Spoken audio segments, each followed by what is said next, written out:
नमस्कार, आप देख रहे हैं वी स्टार न्यूज। मैं हूं दिवाकर विक्रम सिंह। सुधर जा इमरान, लेकिन इमरान सुधरेंगे क्यों? क्योंकि सुधरना तो उन्हें मंजूर ही नहीं, और सुधरे भी कैसे?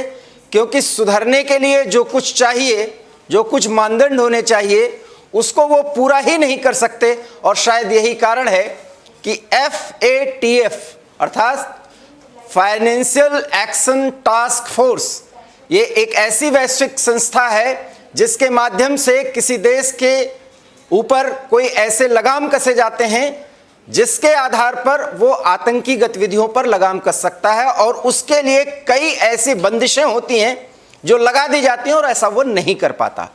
पाकिस्तान FATF की ग्रे लिस्ट में है, और ग्रे लिस्ट में अब तब तक रहेगा अर्थात अप्रैल 2022 तक।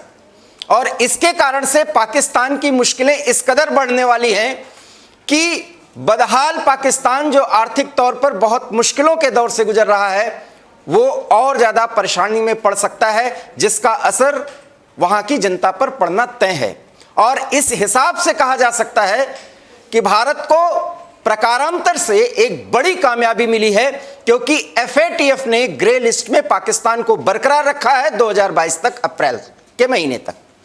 और इसके संदर्भ में पिछले 3 दिनों में जो मंथन हुआ और फ्रांस की राजधानी पेरिस में जो कुछ भी ऑनलाइन बैठक के दौरान तय किया गया, उसके मुताबिक अभी ग्रे लिस्ट में रहेगा पाकिस्तान, क्योंकि 34 सूत्रीय कार्यक्रम पर काम करने के लिए पाकिस्तान को कहा गया था, और 4 अपेक्षाएं जो FATF कर रहा था वो पाकिस्तान पूरा नहीं कर पाया। अब आप सोच रहे होंगे ये FATF भला क्या है? हम आपको ग्राफिक्स के जरिए आज समझाएंगे कि आखिर में FATF, जिसको आप बराबर सुनते रहते हैं, उसका मतलब क्या है।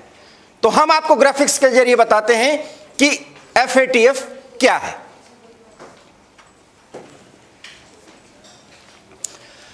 दुनिया के तमाम देशों के लिए ये संगठन है। वित्तीय अपराध करने वाले देशों पर लगाम लगाने के लिए कार्रवाई की जाती है।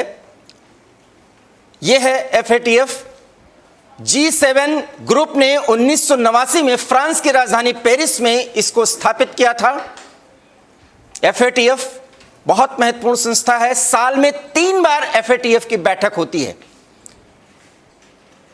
साल में 3 बार बैठक के दौरान कई देश जिस लिस्ट में रखे जाते हैं, मनी लॉन्ड्रिंग और टेरर फंडिंग पर नजर रखी जाती है FATF के द्वारा। एक बहुत बड़ी कार्रवाई और एक बहुत बड़ा काम FATF का, और इसके माध्यम से FATF उन संस्थाओं पर या उन देशों पर नजर और लगाम कसने का काम करता है जो आतंकी गतिविधियों और टेरर फंडिंग में लगे हुए होते हैं। तो इस तरीके से हमने आपको बताया कि FATF क्या है। अब आप सोच रहे होंगे कि मैंने ग्रे लिस्ट की बात की, तो अब हम आपको बताते हैं कि FATF की ग्रे लिस्ट क्या है, जिसमें पाकिस्तान और तुर्की को भी अब रख दिया गया है। तो मुश्किलें अब तुर्की की बढ़ने वाली हैं, क्योंकि पाकिस्तान का आका तुर्की है। तो अब हम आपको बताते हैं कि FATF की ग्रे लिस्ट क्या है। आइए देखते हैं। अवैध गतिविधियां बंद करने की दी जाती है चेतावनी। FATF की ग्रे लिस्ट में जब किसी को रखा जाता है तो उसमें चेतावनी दी जाती है, और आतंकियों पर ठोस कार्रवाई करने की चेतावनी इसमें दी जाती है। उस देश को कहा जाता है कि आपको यह करना पड़ेगा। आतंकियों पर कार्रवाई न करने वाले देश को ग्रे लिस्ट में रखा जाता है, यह स्पष्ट है, और पाकिस्तान बराबर रखा जा रहा है। तो लंबे वक्त तक ग्रे लिस्ट में बने रहने पर ब्लैक लिस्ट किया जाता है, और ब्लैक लिस्ट करने का क्या असर होता है ये हम आपको बाद में बताएंगे। लेकिन आतंकी संगठनों की वित्तीय मदद करने वाले देशों पर इस तरह का लगाम कसा जाता है FATF के माध्यम से, और फ्रांस की राजधानी पेरिस इसकी मुख्य भूमिका अदा करता है। अवैध गतिविधियां बंद करने की चेतावनी भी दी जाती है इस ग्रे लिस्ट में रहने वाले देश के खिलाफ। आतंकियों पर ठोस कार्रवाई करने की चेतावनी दी जाती है। कहा जाता है कि आपको कार्रवाई करनी ही होगी, क्योंकि ग्रे लिस्ट है, एक चेतावनी है, और कार्रवाई न करने वाले देश को सीधे सीधे ये कहा जाता है कि ब्लैक लिस्ट भी किया जाएगा। अब पाकिस्तान को ब्लैक लिस्ट अगर हो जाएगा तो क्या होगा?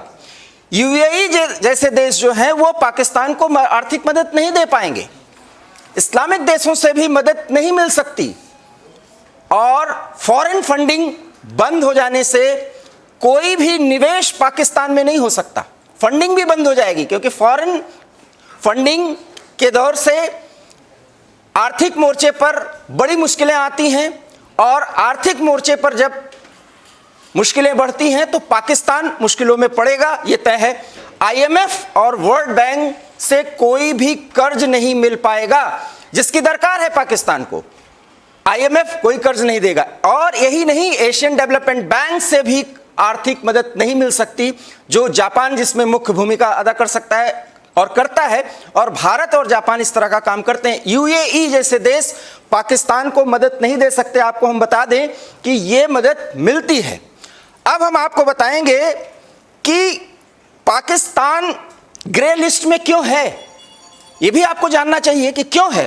तो आतंकी संगठनों को एक सुरक्षित माहौल मिलता है, मनी लॉन्ड्रिंग और टेरर फंडिंग को काबू करने में पाकिस्तान फेल रहा है, ये एफएटीएफ कह रहा है, और ये एक बड़ा कारोबार है। अनैतिक गतिविधियां, आतंकी संगठनों और यूएन के ब्लैक लिस्टेड आतंकियों को पाकिस्तान मदद पहुंचा रहा है। आतंकी संगठनों को पाकिस्तान में सुरक्षित माहौल मिल रहा है। तो इस तरीके से यूएन के लिस्ट में जो लोग किसी तरह से ब्लैक लिस्टेड किए गए होते हैं, उनको भी पाकिस्तान मदद दे रहा होता है। तो आप सहज अनुमान लगा सकते हैं कि पाकिस्तान किस तरीके से अंतर्राष्ट्रीय संस्थाओं, अंतर्राष्ट्रीय संगठनों और यूएन की मान्यताओं को पूरी तरह से धता बताकर अपने देश में टेरर फंडिंग को बढ़ावा देता है, आतंकी गतिविधियों को बढ़ावा देता है, और इसी कारण से पाकिस्तान के ऊपर एफएटीएफ की नजर लगी रहती है। और एक बार फिर से एक रहम किया गया है पाकिस्तान पर, बस यही सुकून दे सकता है इमरान को। और इसीलिए जब हमने ये निष्कर्ष निकाला कि किसी भी कीमत पर पाकिस्तान की आर्थिक मुश्किलें बढ़ने ही वाली हैं, तब हमने ये अपेक्षा किया और शायद इस माध्यम से ये संदेश दिया कि इमरान भाई अब आपको सुधरना ही पड़ेगा, क्योंकि अगर वैश्विक मान्यताओं के हिसाब से आपका कोई व्यवहार होगा तो वैश्विक मान्यता के हिसाब से आपको सहयोग दिया जाएगा, और सहयोग वैश्विक समुदाय देता है। और एफएटीएफ की ग्रे लिस्ट में रखे जाने का मतलब है कि आप उन मान्यताओं को समझते ही नहीं, मान्यता ही नहीं देते जो मानी ही जानी चाहिए। किसके लिए? वो है वैश्विक शांति के लिए। तो इस तरीके से एफएटीएफ के माध्यम से पाकिस्तान को ब्लैक लिस्ट नहीं किया गया है, लेकिन चेतावनी एक बार फिर दे दी गई है। और चेतावनी ये है कि यूएन, अब आप समझ सकते हैं कि यूनाइटेड नेशंस, जिसे आप कह सकते हैं कि संयुक्त राष्ट्र संघ, वहां से जिन संगठनों, जिन आतंकियों, जिन आतंकी और गैर कानूनी गतिविधियों पर रोक लगाया जाता है, पूरी दुनिया से अपेक्षा की जाती है कि वो ऐसा करे, पाकिस्तान उसे ही बढ़ावा देता है।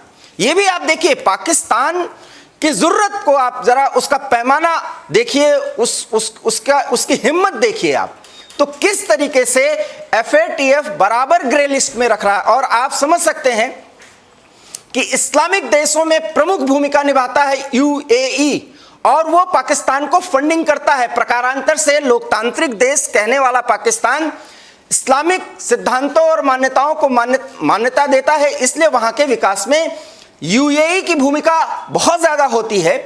लेकिन यूएई भी मानवीय सहायता के अतिरिक्त पाकिस्तान को और मदद नहीं दे सकता। और आपको यह समझना चाहिए कि यह मदद क्यों नहीं दी जाती, क्योंकि एफएटीएफ का मानना है कि जब मदद दी जाएगी तो सरकार को दी जाने वाली मदद उन्हीं गैर कानूनी गतिविधियों में लगेगी जिनके माध्यम से एफएटीएफ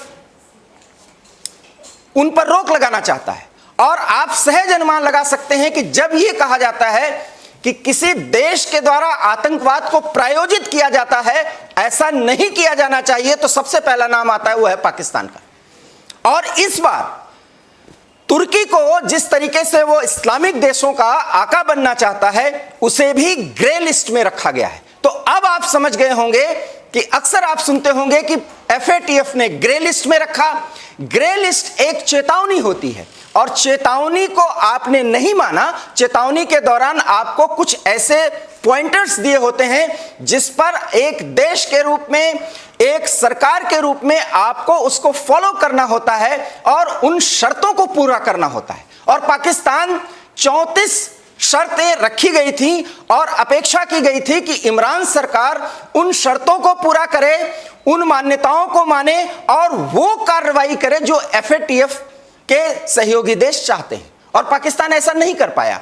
4 ऐसे बिंदु हैं जिस पर पाकिस्तान कोई एक्शन नहीं ले पाया। वो है टेरर फंडिंग और जिन आतंकवादियों को, आतंकी गतिविधियों को पूरी तरह से रोक लगाने के लिए बैन किया गया है, पाकिस्तान में वो गतिविधियां चलती हैं। और अब आप सहज अनुमान लगा सकते हैं कि FATF जो इस ग्रे लिस्ट में पाकिस्तान को रखता है, तो यह माना जा सकता है कि पाकिस्तान आतंक की धुरी है। अंतर्राष्ट्रीय राजनीति की एक कैसी विडंबना है कि पिछले कई सालों से पाकिस्तान को ग्रे लिस्ट में, FATF की ग्रे लिस्ट में रखा जाता है। उस पर उतनी शर्तें लगाई जाती हैं, उससे अपेक्षा की जाती है कि वो आतंकी संगठनों और टेरर फंडिंग पर रोक लगाए, लेकिन पाकिस्तान ऐसा नहीं कर पाता। अब आपको इस खबर के साथ हम एक और खबर बताते हैं जिसके आधार पर आपको सहज समझ में आएगा कि FATF का काम कितना बड़ा है। आपने देखा होगा कि पिछले 2 महीनों के दौरान NIA किस तरीके से कश्मीर के हर एक बड़े गैर, जिसे आप कहते हैं सरकारी फंडिंग से चलने वाले संगठन, उन पर लगाम कस रहा है, रोक लगा रहा है, छापे मारे जा रहे हैं, जिसे आप NGO कहते हैं। NGOs के सहारे टेरर फंडिंग को एक बड़ा आधार दिया जाता है, उसी में टेरर फंडिंग की जाती है। और अब आप सहज बहुत सामान्य शब्दों में मैं ये चर्चा कर रहा हूं, तो टेरर फंडिंग का मतलब ये हुआ कि NGO में पैसा डाला जाता है, वो भी विदेशी मुद्रा को किस तरीके से कन्वर्ट किया जाता है, ये भी बड़ा खेल है। और उसके बाद मानवीय सहायता के नाम पर वो फंडिंग उस NGO के बैंक अकाउंट में या किसी तरीके से वहां पहुंचता है, और वो फंडिंग जब हो जाती है उसका इस्तेमाल आतंकी गतिविधियों के लिए किया जाता है, जिसका हैंडलर पाकिस्तान में बैठा होता है। और ये जो रोटेशन है ब्लैक मनी का, टेरर फंडिंग का और आतंकी संगठनों को उसके द्वारा पालने पोसने का, ये काम जब से भारत के खिलाफ प्रॉक्सी वॉर या आप यूं कहें कि छद्म युद्ध पाकिस्तान ने छेड़ रखा है, एक बहुत बड़ा आधार बनाया गया। और इसीलिए पाकिस्तान की खुफिया संस्था ISI को सबसे ज्यादा धनी खुफिया संस्था पूरी दुनिया में माना जाता है। क्यों? क्योंकि इन्हीं टेरर फंडिंग का एक अंश वहां की खुफिया संस्था को मिलता है और उसके सहारे यह संस्था अपनी ताकत पे अपने आर्थिक स्थिति को मजबूत बनाती है। इसलिए जानकारी के लिए आपको बताते हैं कि पाकिस्तान की संसद में वहां की खुफिया संस्था ISI की किसी भी आर्थिक गतिविधि के बारे में कोई चर्चा नहीं होती। और शायद यही कारण है कि वहां पर आर्मी से भी ज्यादा मजबूत अगर किसी की स्थिति है तो ISI की है। और ISI और आर्मी के गठजोड़ से अब तो एक और मौका मिल गया अफगानिस्तान, जहां पर ड्रग्स का एक बड़ा कारोबार होता है, उसके सहारे अवैध गतिविधियां, खास करके ड्रग्स सप्लाई, टेरर फंडिंग, आतंकी संगठनों को मजबूत बनाने के लिए उसमें पैसे का इन्वेस्टमेंट, ये सारा काम पाकिस्तान के जरिए होता है। और इसीलिए पाकिस्तान को ग्रे लिस्ट में रखा गया है। ब्लैक लिस्टेड होने में बस अब चंद कदम ही लेने हैं FATF की तरफ से, क्योंकि पाकिस्तान पिछले कई वर्षों से FATF की शर्तों को, उसकी मान्यताओं को नहीं मान रहा है। और यही मैं कह रहा हूं कि अब आप सहज अनुमान लगा सकते हैं कि किस तरीके से पाकिस्तान आतंक की धुरी अर्थात एविल ऑफ एक्सिस कहा जाता है, और जिस धुरी पर पाकिस्तान की राजनीति चलती है उसके इर्द गिर्द और उसके पूरे आवरण में आतंक और आतंकी गतिविधियां और उसके सहारे एक बड़ा आर्थिक जाल जो पूरी तरीके से गैरकानूनी होता है और किसी देश में खलल पैदा करने का उसमें पूरा का पूरा एक बड़ा षड्यंत्र समाया हुआ था, खास करके भारत के खिलाफ। और इस स्थिति में अगर फ्रांस की राजधानी पेरिस से FATF की एक बैठक होती है, ऑनलाइन बैठक, और उसमें ग्रे लिस्ट में पाकिस्तान को रखा जाता है, तो भारत की एक बड़ी कूटनीतिक जीत कही जा सकती है। और इसी जीत के साथ भारत अब पाकिस्तान पर एक बड़ा दबाव बनाने में सफल हो सकता है। और पाकिस्तान इसलिए मुश्किल में है क्योंकि वो तमाम प्रयास दिखाने के लिए पाकिस्तान की तरफ से किए गए थे कि 34 शर्तें या अपेक्षाएं जो FATF की तरफ से कही गई थी वो पाकिस्तान ने पूरा किया है, जबकि FATF की तरफ से कहा गया कि इसमें 4 शर्तें नहीं मानी गई और वही 4 शर्तें हैं जिसके आधार पर आतंक और आतंकी गतिविधियों को पाला पोसा जाता है। अब आप सहज अनुमान लगा सकते हैं कि पाकिस्तान किस कदर वैश्विक आतंकवाद को पालने, पोषने, उसे पल्लवित, पुष्पित और बहुत मजबूत करने के लिए आगे आकर के खड़ा हुआ है और दुनिया के तमाम देश देख रहे हैं। लेकिन FATF के माध्यम से सिर्फ और सिर्फ एक बड़ा फायदा होता है कि जो फंडिंग पाकिस्तान को विकास के नाम पर दिया जाना चाहिए और जिसका रोना इमरान खान और उनके विदेश मंत्री समय समय पर करते रहे हैं, अब वो फंडिंग उन्हें नहीं मिल पाएगी, जिसमें एशियन डेवलपमेंट बैंक, IMF और वर्ल्ड बैंक की भूमिका महत्वपूर्ण होती है। FATF की ग्रे लिस्ट में रहने के कारण अब उस तरीके की सहायता नहीं मिलेगी। ऐसी स्थिति में पाकिस्तान एक और बड़े आर्थिक कंगाली की ओर जा सकता है और जब आर्थिक कंगाली की स्थिति होगी तो वहां पर जनता के बीच में अनरेस्ट की अर्थात नाराजगी की स्थिति हो सकती है और उन्हीं परिस्थितियों में इमरान की सरकार मुश्किलों में आ सकती है। और आपने देखा होगा कि गाहे बगाहे पिछले 15 से 20 दिनों में यह खबर चल रही है कि जनरल बाजवा जो वहां के आर्मी चीफ हैं और पाकिस्तान के प्रधानमंत्री के बीच में बन नहीं रही है, और अगर ठन गई तो यकीन मानिए इमरान की मुश्किलें बढ़ सकती हैं, क्योंकि जिस तरीके की तेल में आग भारत में लगी हुई है और यहां भी जनता त्राही त्राही करती है। हालांकि उसके कई कारण हैं जिसे संतुलित समायोजित करने का प्रयास किया जा रहा है। ऐसा प्रयास पाकिस्तान में करके भी वो सफल नहीं हो सकते, क्योंकि उन्हें जब सहायता मिल ही नहीं रही है तो उनको टैक्स लगाना पड़ेगा और टैक्स लगाने के कारण पाकिस्तान में तेल की कीमतें बढ़ रही हैं। और जब तेल की कीमतें बढ़ेंगी तो आप सहज अनुमान लगा सकते हैं कि आम जनता की सुविधा के लिए या उनके जरूरी चीजें जो मुहैया कराई जाती हैं रोजाना रोजमर्रा की, वो सब महंगी हो जाएंगी जो पहले से ही महंगी हैं। और उन परिस्थितियों में जब पाकिस्तान अफगानिस्तान को सहायता देने और भारत के कश्मीर में मुश्किलें पैदा करने के लिए ज्यादा इन्वेस्टमेंट करेगा, ज्यादा टेरर फंडिंग की अपेक्षा करेगा, तो उसे पैसा लगाना पड़ेगा जो उसके लिए पहले से ही कम है।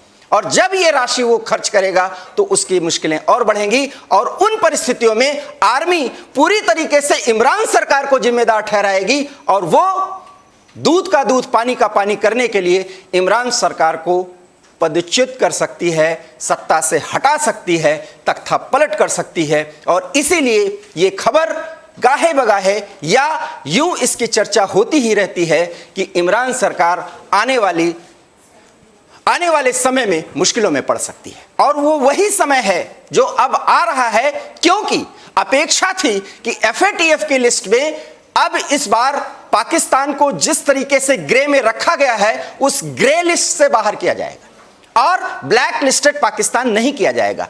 बात उल्टी हो गई। ग्रे लिस्ट में तो उसे बरकरार रखा गया है, संकेत दे दिया गया है, चेतावनी दे दी गई है कि उसे ब्लैक लिस्टेड किया जा सकता है। और ब्लैक लिस्टेड अगर किया गया तो पाकिस्तान जिस तरीके से अफगानिस्तान के सहारे अब बहुत बड़ी कूटनीति करने की कोशिश कर रहा है, कूटनीतिक गेम करने की कोशिश कर रहा है, वो उसकी सारी योजना फेल हो सकती है और पाकिस्तान बड़े मुश्किलों में जा सकता है। तो आप कह सकते हैं कि FATF की ग्रे लिस्ट में पाकिस्तान को रखे जाने के बाद इमरान को सुधरना ही होगा। लेकिन यह कहावत है, हो कुछ भी जाए लेकिन कहना तो नहीं चाहिए लेकिन कहना पड़ रहा है कि कुत्ते की पूंछ कभी टेढ़ी होती है, वो सीधी नहीं हो सकती। और शायद इमरान खान की ये मजबूरी है कि वो सीधा तो करना चाहते हैं खुद को, लेकिन नहीं कर सकते क्योंकि उनके ऊपर आर्मी चीफ हैं और आईएसआई प्रमुख हैं।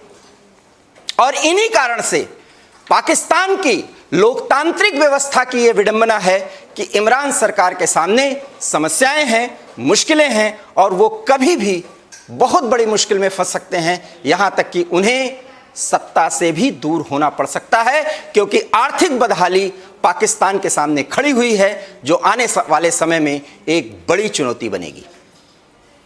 तो इस तरीके से हमने आपको FATF के बारे में पूरी तरीके से बताने और चर्चा करने की कोशिश की है। आशा है कि आपने इसको समझने की कोशिश की होगी और भारत की कूटनीतिक पहल और कूटनीतिक सफलता से आप गौरवान्वित हुए होंगे। एबी स्टार न्यूज में इतना ही। देश और दुनिया की तमाम बड़ी खबरों के लिए आप देखते रहिए एबी स्टार न्यूज, क्योंकि यहां खबरें और खबरों के विश्लेषण का सिलसिला कभी नहीं रुकता। नमस्कार।